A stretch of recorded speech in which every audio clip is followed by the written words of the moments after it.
ভগ্নপ্রায় মাটির ঘর, একাধিকবার তালিকাতে নাম থাকা সত্ত্বেও শুধুমাত্র বিজেপি করার অপরাধে আবাস প্লাসের খসড়া তালিকা থেকে নাম বাদ গেল 70 ঊর্ধ্ব বৃদ্ধের। ব্লক প্রশাসনের বিরুদ্ধে রাজনীতিকরণের বিস্ফোরক অভিযোগ সামনে আসতেই ব্যাপক চাঞ্চল্য ছড়ালো মালদার চাঁচলের আশ্রমপাড়ায়। সমগ্র ঘটনায় ব্লক প্রশাসনের বিরুদ্ধে বঞ্চনার অভিযোগ তুলে সরব বঞ্চিত পরিবার। জানা গিয়েছে, বঞ্চিত ওই উপভোক্তার নাম শ্যামল চন্দ্র শর্মা, বাড়ি মালদার চাঁচল শহরের আশ্রমপাড়ায়। ভগ্নপ্রায় মাটির ঘর, ওপরে ভাঙা টালির চালা, রাতে কনকনে শীতের হাওয়া ঢোকে ভাঙা দেওয়ালের ফাঁক দিয়ে। চাঁচল সদর এলাকার 70 ঊর্ধ্ব শ্যামল শর্মা নিজের জীবনটা এই ঘরেই প্রায় কাটিয়ে দিলেন। পাকা ঘরের ইচ্ছে থাকলেও মাঝে বেড়া হয়ে দাঁড়িয়েছিল আর্থিক প্রতিবন্ধকতা। কিন্তু 2017 সাল থেকে আবাস যোজনার তালিকাতে নাম থাকার ফলে জীবনের শেষ লগ্নে এসে স্বপ্ন দেখেছিলেন হয়তো একটু আরামে পাকা ঘরে জীবনের বাকি সময়টুকু কাটাতে পারবেন।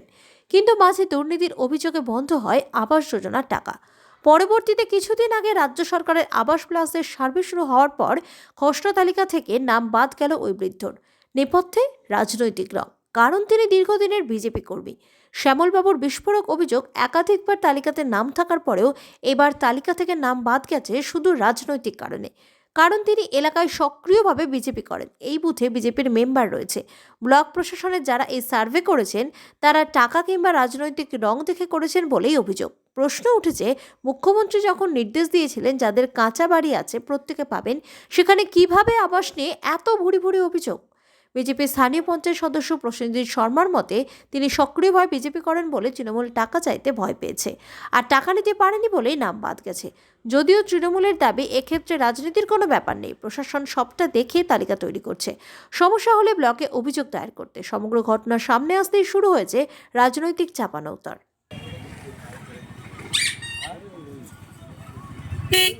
আমি বিজেপি করি বলে আমার নাম বারবার করে বাদ দেওয়া হচ্ছে। বাদ দিচ্ছে না কেন আমি অস্তিত্বভাবে তো কোনো কথা বলে পারছি না, বুঝলে কি না। এখন তো আগে ছিল, এখন তো তৃণমূল সরকারে বারবার করে এই জিনিসটা করছে না কেন?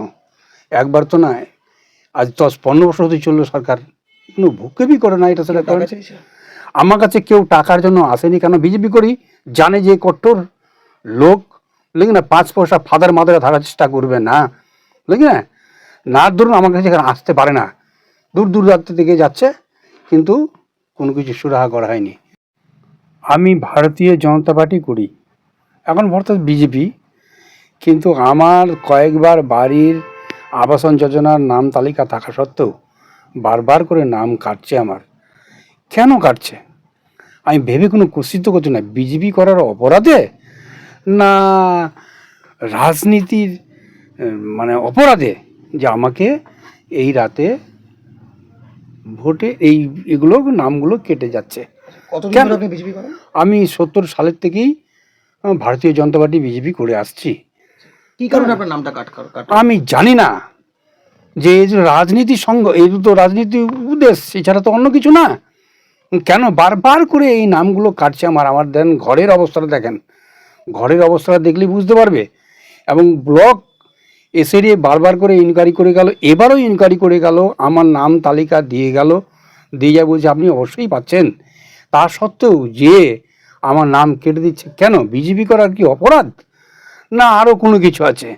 আমি এখন যাব কোথায়, খাবো কোথায়? আমার ট্রিটমেন্ট হচ্ছে, প্রচুর ট্রিটমেন্ট হচ্ছে আমার, 1700-1800 টাকা করে পারবার মান্থ ওষুধপত্র খেতে হচ্ছে আমাকে। আমি শ্বাসকষ্ট, তারপরে আপনার কিডনিতে পাথর, ফিরছি সেটা করছি, কিন্তু কেন আমি চাইছি আমার একটা ঘর হোক, আমি শেষ বয়সে আমার একটা ঘর হোক, আমি যেন ঢালাই ছাত্রের তলায় থাকতে পারি, যে কদিন বাঁচবো। আপনার নাম শ্যামলচন্দ্র শর্মা। দেখুন, উনি তো দীর্ঘদিন ধরে বিজেপি করেন, এবার বিজেপি করেন বলেই উনি প্রাপক, উনি পাওয়ার মতন যোগ্য, তো ওনারটা রাজনৈতিক কারণে বাদ দিয়েছে।